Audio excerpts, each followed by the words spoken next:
پوه شه چې الله ته بدبخت لیکلی والعیاذ بالله. سخته خبره ده. بعضې وخت کې بوډای خو وراني خفه کېږئ مه.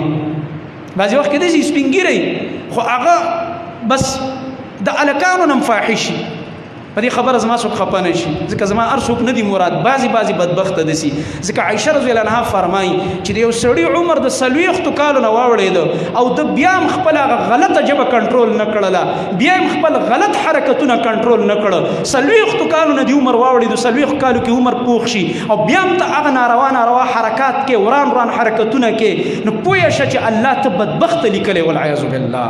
سخته خبره ده، ډېره سخته خبره ده.